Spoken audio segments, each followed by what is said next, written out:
What up, everybody? It's your boy Rogue here. So today's video, me talking about some good decks to play that's under $100, so probably right around $100 mark, maybe a smidgen over $100.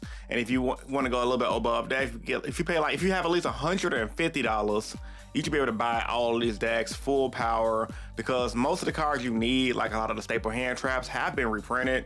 Cards like Ash Blossom, Droll, and Lockbird, Infinite Impermanence, you can get those for pennies on the dollar. However, these are some of the best decks I believe you guys can play in this format if you're on a budget. So with all that being said, let's get into it. But without further ado, let's begin.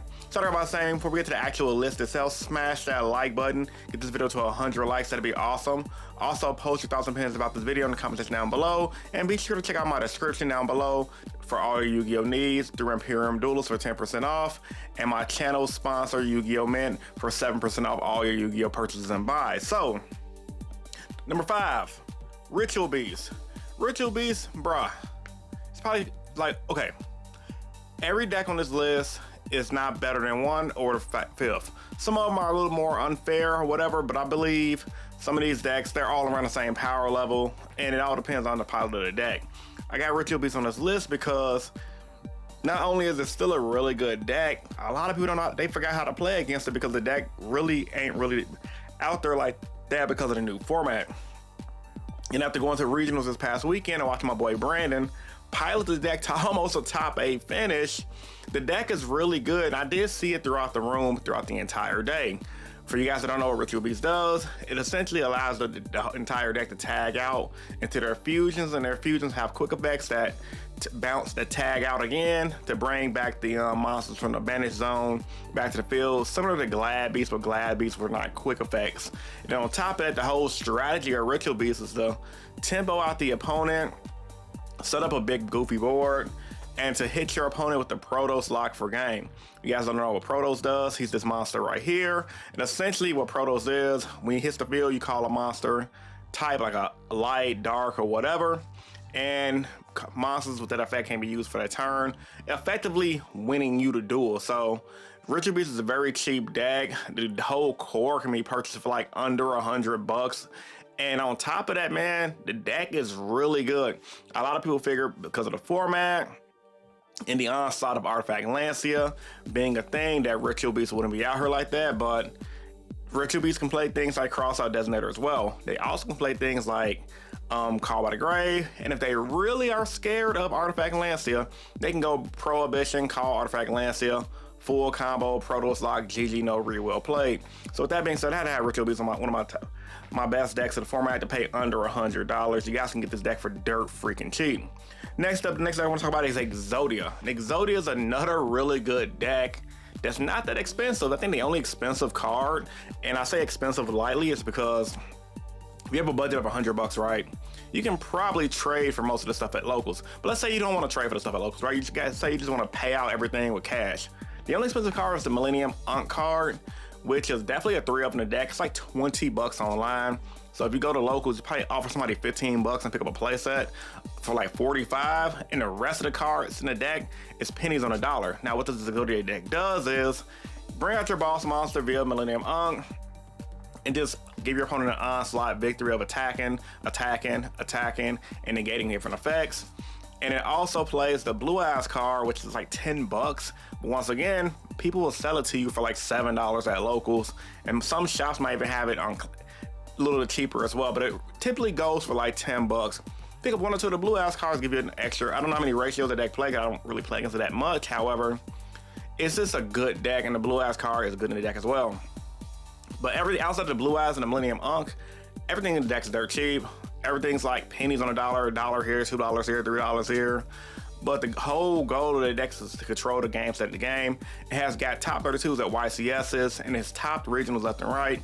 Partially because people don't know how to play against it, and that's probably because, like myself, a lot of people's locals don't really have players who play that deck in full power. So with that being said, I think it's a really good deck to pick up if you're on a dirt cheap budget. Like I said, probably go a little over $100, maybe $110 just to play the deck in full if you just don't want to trade for people and if everyone charge you full price for the deck. However, with that being said, what you're getting is a YCS topping deck that you have to master, because with all these decks, man, they're all rogue, which is what makes them dirt cheap. and you cannot misplay at all. You cannot freaking misplay. So after that, it's Runick Sun. Now, this is probably the most brain dead budget deck you could play. Runick Fountain's like, what, $5 at the cheapest? Then they have more expensive rarities as well. But the benefit of Runick is, bro, if you don't care about winning, if you don't care about, let's say, what's the word I'm looking for?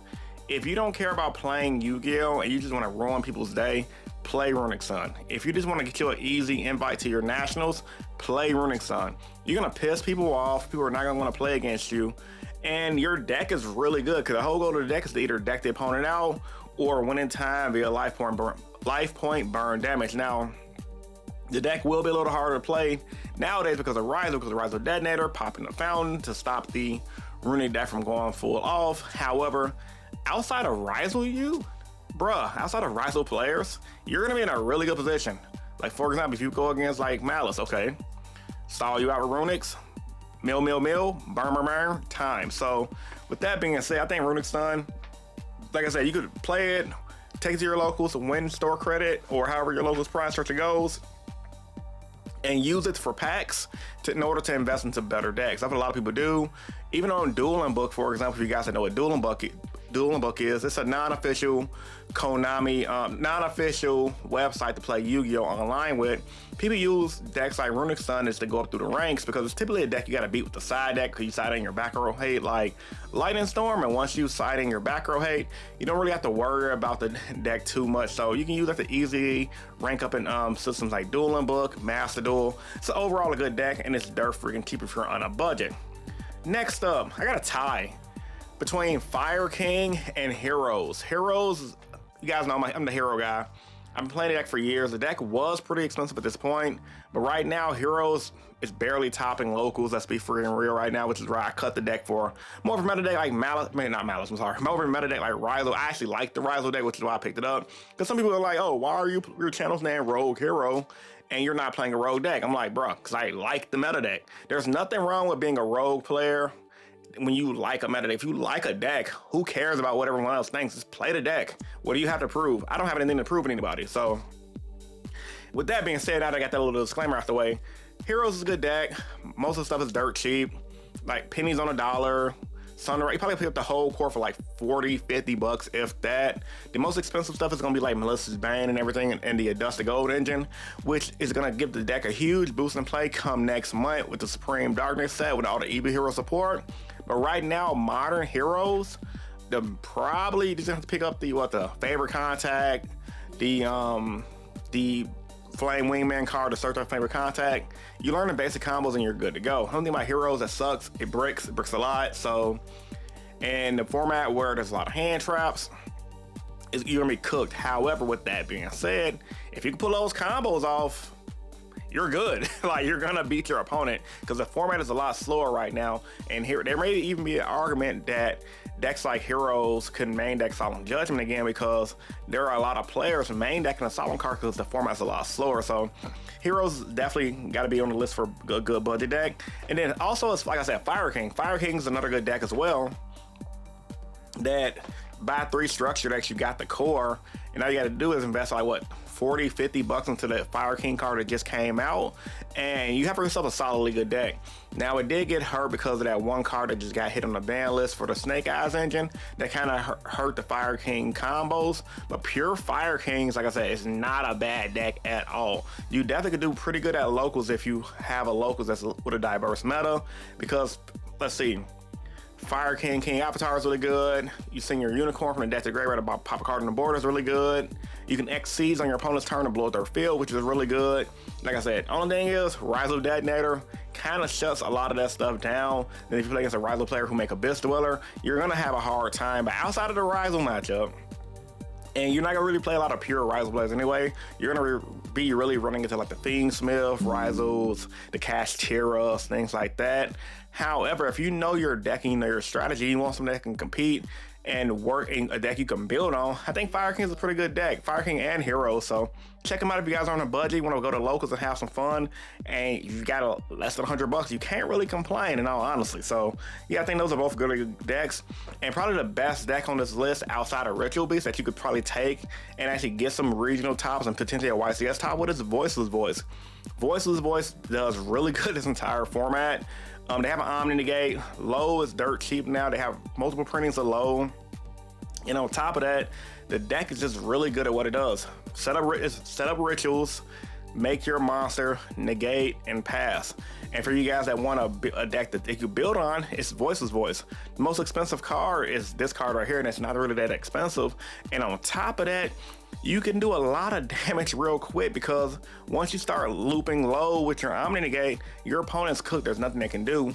And if you really want to be slick and build upon this deck, you can build it with the Ryzu engine like players in the OCG did a while back when Ryzus first came out, and get yourself more victories. I think Voiceless Voice got a YCS top recently and a regionals top, so it's definitely a really good deck that players sleep on because they're focused on everything else but not focused on Voiceless Voice. So with that being said, my top 2 picks out of this list, definitely Ritual Beast and Voiceless Voice, because I know those decks. I see those decks topping consistently a lot.